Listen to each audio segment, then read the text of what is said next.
Hi, and welcome to another Ask a Redis Expert webinar. This time we're going to talk about why your MongoDB needs Redis. First, a little about myself. My name is Itamar Haber, and I'm a Redis geek. I'm also the Chief Developer Advocate at Redis Labs, the home of Redis. By the way, have you signed up for our Redis Watch newsletter? It's a weekly newsletter that's filled to the brim with everything and anything about Redis without any spam, I promise. A little about the talk that I'm going to give you today. All the materials that I'm going to show you now are available online. Check the links below. This talk is a variation of a talk that I gave a few months ago at MongoDB World 2015. And I've added some stuff to it, but basically it's the same talk. If you've already listened to it, you can just click and move to the next video. On our menu today, and I do apologize, the talk is somewhat touched with food imagery. On our menu today is what is Mongo and what is Redis actually. So Mongo is a document-oriented disk-based database, and if you're listening to this talk, I guess that you're already using it. And Redis is an in-memory and optionally persistible data structures engine. Redis is what we're going to talk about today. But why both? Why both Mongo and Redis? So both projects, and this quote is taken from a blog post that Redis's creator had written once upon a time. Both projects are aiming to solve non-nail problems that we've been using RDBMSs to solve up until today. There are nail problems, and an RDBMS is a hammer, but for non-nail problems, you need non-nail tools. And basically both Redis and MongoDB, as well as a bunch of other tools that we categorize as NoSQL databases, are in fact non-nail tools to solve non-nail problems. However, Redis and Mongo are quite different. Redis requires no introduction, but I'll give it one anyway. Redis is a remote dictionary server, and it's an open source BSD license in-memory data structure store. It's used as a database cache and a message broker. Redis has about 5 data structures. There are actually a few more, over 180 commands. It runs in memory. I think I mentioned that. It's persistible to disk. It supports atomic operations, Lua scripting, and a whole bunch of other things that are here on the slide. It was born around 209 by Entremets, who's also known as Salvatore Sanfilippo, an Italian open source developer. And the open source project Redis is currently sponsored by Redis Labs, where Entremets is a lead developer. Now, a lot of people are asking, why is Redis so blazing fast? And that's not unlike asking, why is a Ferrari so fast? In both cases, I feel that the answer is that performance dictates the design. Redis is designed for performance from the bottom up. It begins with the Redis Manifesto, a text file, which basically describes the Redis spirit. And the fifth declaration in it is that we're against complexity and for simplicity, because simple is fast. And speaking of fast, RAM is the fastest storage mechanism that we have today. So Redis uses that exclusively for data.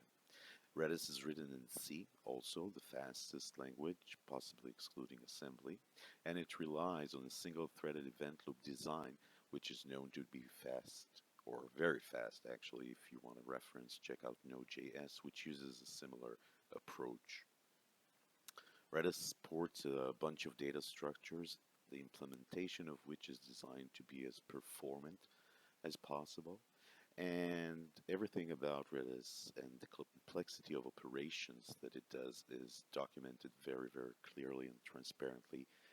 Every feature actually in it is configurable in the sense that you have sort of knobs that you can play with and balance between the time and space complexities that various operations consume.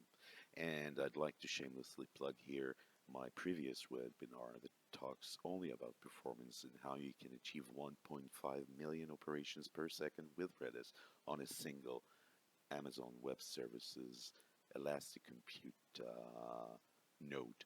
I urge you to watch it. It's highly interesting stuff. But this talk is not about Mongo performance for the basic reason that I'm hardly a MongoDB expert. I've searched Google and found a few benchmarks that seem to suggest that Mongo version 3 and the future versions of Mongo, especially with with the new wired Tiger backend, is indeed shaping up to be a very performant solution.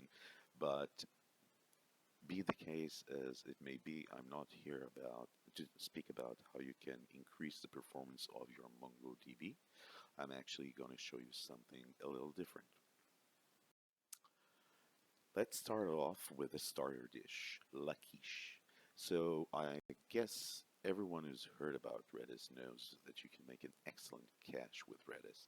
It's basically a classic use case for Redis, acting as a cache, and the reasons are multiple for that. You basically have configurable eviction policies that let you decide what to do with the data in the cache once the RAM has been exhausted. It features key expiration mechanism, Redis that is, that allow you to manage your data intelligently. And you can also optionally configure it for data persistency, which is actually a very unique feature for a cache because caches aren't supposed to be persistible. But in Redis's case, if you turn on persistency, what you get is a cache that can recover from a meltdown, which is quite nice considering that starting with a cold cache after a failure is usually one of the worst things that you can experience in production, because then everyone crashes into the cache and ultimately this load gets shifted back into the database, which evidently becomes a bottleneck and topples the entire thing down. So persistency is actually nice to have with a cache. In order to use Redis as a cache, you got total freedom. You can code the cache management logic, such as a cache aside, look aside cache in your application, or just put that logic and wrap it around your driver and be done with it. Alternatively, you can go and cruise and shop around for something ready and grab it from GitHub. But Redis is much more than just a cache. It's an intelligent cache in the sense that it can understand the data that is stored in it, whereas a dumb cache, no offense meant, but like Memcached, for example, is only concerned with strings or blobs at most. But with Redis, you can actually reach out and manage the data in the cache, which makes it an intelligent cache that's fun to work with. So this talk is not about Redis's data types, and you should just probably head over to this little article that I've pointed out for you here, which goes into the various data types that Redis supports, both the primary ones as well as secondary and upcoming ones. And this talk is not about Redis's 180 plus commands, which are detailed in the command reference or visualized in a little web toy that I've prepared for you in this, at this link, because both data types and the reach commands API are basically what makes Redis an intelligent cache. It allows you a lot of freedom and flexibility in manipulating the data in your cache. But I will give you a little taste, sort of, before we go on to the main course. So consider counting. Counting is probably one of the most common tasks that software systems are tasked with. And counting things, we count a lot of things, and arguably every database can count things, but do you really want your database to be bothered with counting everything? So you may be wanting to count the number of online users in your app right now, or the number of times a post was viewed, or any other counter.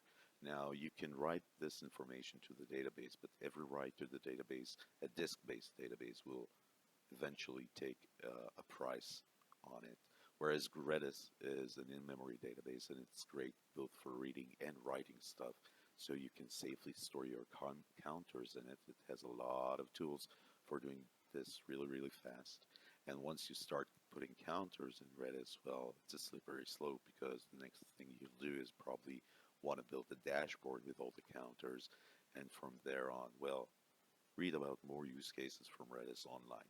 But let's move to the main course for today, and I promised you something special.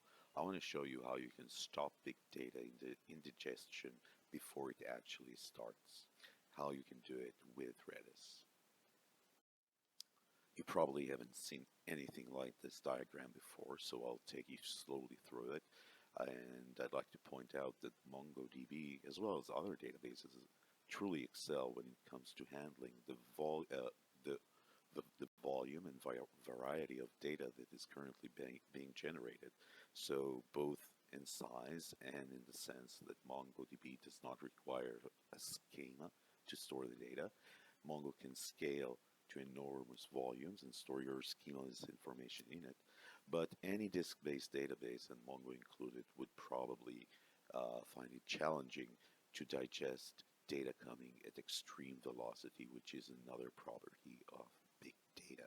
And with today, mobile, online, and Internet of Things applications produce more and more and more data on a daily basis, it's becoming harder and harder to ingest that massive amount of data coming at you at extreme velocity.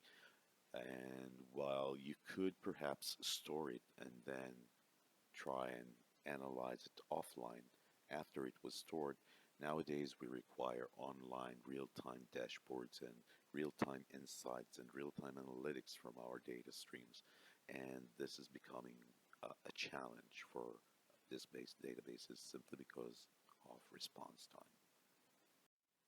So this talk is about more performance, but it's about doing less for getting more performance, mainly shifting some of the load from any database like MongoDB to another database like Redis in order to get more out of Mongo and shift the load to the appropriate tool. I'd like to give you a few use cases example. I wasn't able to obtain permission to use the actual customer names, but I do get to travel a lot and speak with a lot of Redis users, and over the past months I've been seeing a pattern that has been creeping up, and this is the pattern that I'm showing you today. It's a pattern where people are using Redis and Mongo together to handle big amounts of data in a real-time fashion. So the first example I'd like to take a few minutes to discuss is a company that provides a service like Google Analytics, but it isn't Google. It isn't about Google Analytics platform. It is about a real-time analytics platform provider that provides its services as a software to its users, which are big websites and applications. And the strength and the differentiator for that analytics provider is that its platform focuses on users' behavior. It tries to capture unique users' behaviors and aggregate them and segment them and stuff like that.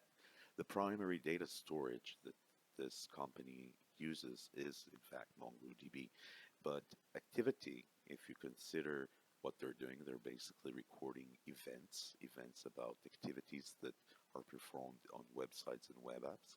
And activity is collected either immediately as it happens through the integrations of some SDK or JavaScript snippets on the website, or uploaded periodically in batches if the customer so wishes. That kind of data is being fed both to Hadoop for offline crunching and analysis, but the platform tries to display as much information in real time as possible. So all these real-time metrics are calculated and aggregated in Redis.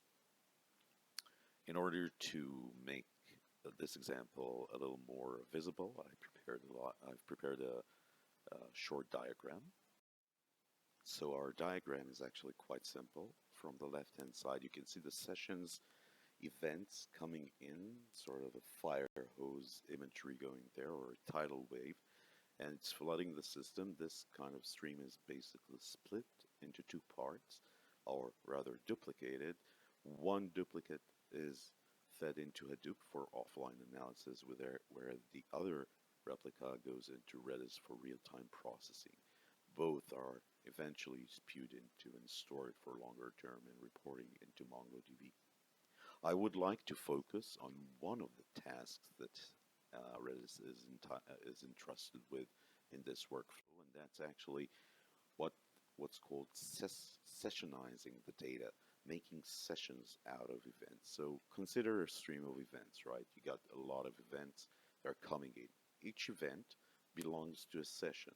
Basically, a user logs into or starts a session against the website, and all the events belong to this user's session. It's a document, sort of. It can contain tens or hundreds or thousands of different events, depending on what we're tracking and what the user is actually doing. In terms of the stream itself, it's composed of many such events coming in from many different users. So all the events come in, but they're interleaved. So if you want to store it, lots of documents open and add events to each when the relevant events come in, the result that you're going to have is a lot of small updates to a lot of documents. And this is quite a challenge to keep up with for most of databases. Just as an example, the peak load that this provider was experiencing was about 1.1 million operations per second. And imagine each such operation is basically adding an event to a document. That's quite a lot. So how can we solve that this type of a challenge with Redis? If you consider the sessions document, which we described just in previous slide, so you can probably imagine some sort of a JSON document like I'm showing on the slide's right hand. But on the left hand, you can see that I've produced a mapping to one of Redis's data types, specifically the hash. And this shows you that you can do this mapping very, very easily. You can basically save this sort of document in Redis quite readily. And my next slide will be about how you can actually take data from Redis and swallow it in Python, namely move it from one database to the other, read it from Redis and stick it into Mongo. So this pseudocode is just a proof of concept. I'm not sure that it's actually working, but it does demonstrate the principle. So you can keep your session data, your open sessions and the events that belong to them in Redis, and once you've finalized the session, you've closed it, you can swallow it and move it to Mongo as a whole.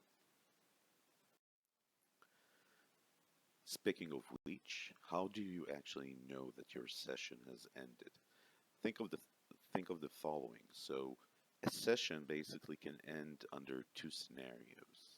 The simplest scenario is when a user is polite and actually logs out from the system, but I never log out from anywhere. I just close the browser, and most users aren't polite as well, so they close their browsers too. And to combat that and actually identify that the session has ended without the user specifically and explicitly telling us so, the common approach is to define a timeout. So suppose that you define a timeout of 30 minutes. That means that if the user does not transmit any new events to our system, for 30 minutes, we assume that the session has ended and we close it. And keeping track of thousands of, or even more, tens of thousands of open sessions for 30 minutes can be a daunting task unless you're using Redis. What you can do, for example, is use key expiration and key space notifications, and the combination of which can give you a very nice way and easy way to handle this amount of timeout management with practically zero effort. This pattern that I'm trying to show you, I guess once you've seen it, it can't be unseen. And this is just the word of caution. Don't try and search Google for stuff that once you see, you can't unsee it. I've seen some gruesome stuff researching these slides, so take my word for it. This is not an unsafe search sentence, but the pattern that I'm showing you right now, and it's not just a quiche, it's not just a cache. You can actually use Redis as a buffer of sorts in front of MongoDB or any other database for that matter for write-intensive hot big data that comes rushing into your database at extreme speeds. You can both offload some of the load from your database and direct it to Redis that can handle it quite easily, as well as obtain real-time information and statistics from the data streams. I would like to show you a few other use cases that I think will resonate with you. They are quite similar. Again, once you've seen this pattern, it can't be unseen. So there's a company, and it's not Waze, but it is a company that that provides a navigation service or an application. Their focus is on public transportation, and they basically serves tens of millions of users during peak hours, telling them about public transit, current statuses, when's the next bus coming, and so forth. The primary data storage is, of course, MongoDB. Everything is stored in MongoDB in the sense that you got your stations there and your schedules and the lines and everything you need to know.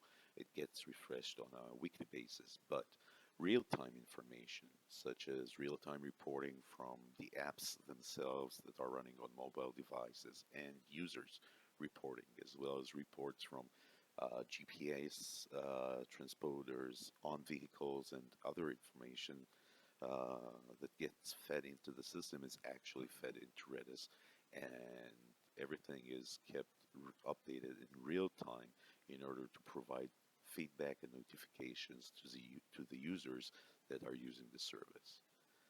Want another use case? Sure, here was one.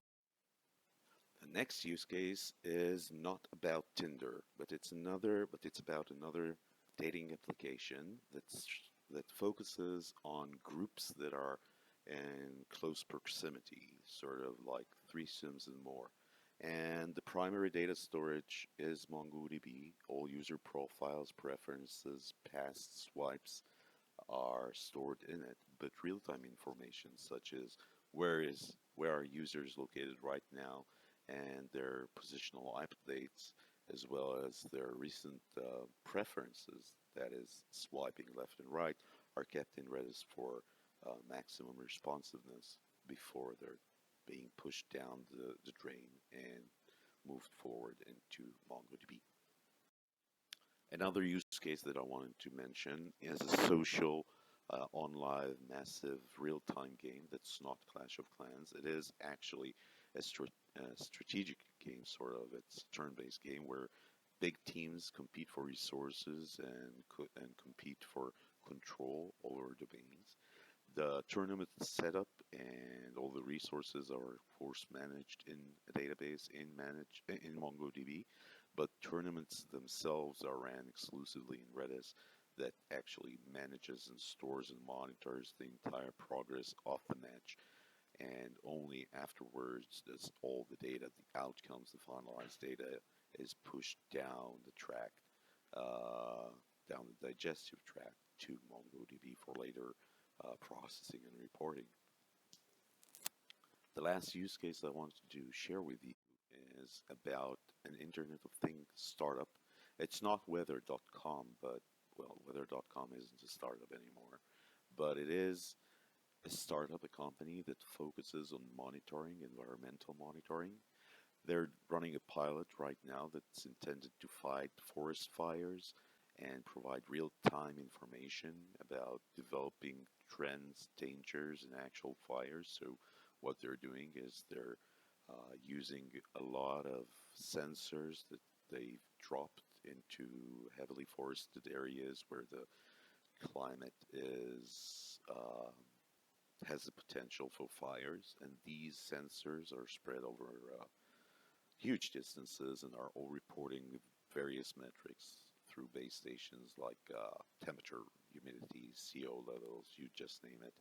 and all the data is fed in real time into one big data store that's Redis, and you get sort of a map of temperature map, trans map, you name it. You can just pull everything out of Redis, and the data is of course kept in for prosperity and further analysis in MongoDB. But the real-time alerting in the command center is actually fueled and powered by Redis. Before I sign off, I'd like to tell you that getting started with Redis is extremely easy. All you need to do is try it online, no install, right in your browser at http://try.redis.io. You get an interactive tutorial that should get you started up and running in no time. And if you want, it's an open source software, so you can just build it, grab the source and build it directly from it using these commands right here. Or you can take our Redis Labs Enterprise Cluster product and take it for a ride. It's offered as a free trial up to 4 shards. You can download it for free from our website. You can also run it in a container. Docker provides an official Redis image, so it's as easy as running an image, running container on your computer to get started with Redis. And connecting to it, to Redis, can be done from any application, from any programming language. You can just check the client's page at redis.io. Thank you for watching this webinar, and if you have any questions or feedback, please feel free to contact me. I'm available both via email or on Twitter. You can also tweet to us at Redis Labs, and we'll be in touch. Thank you.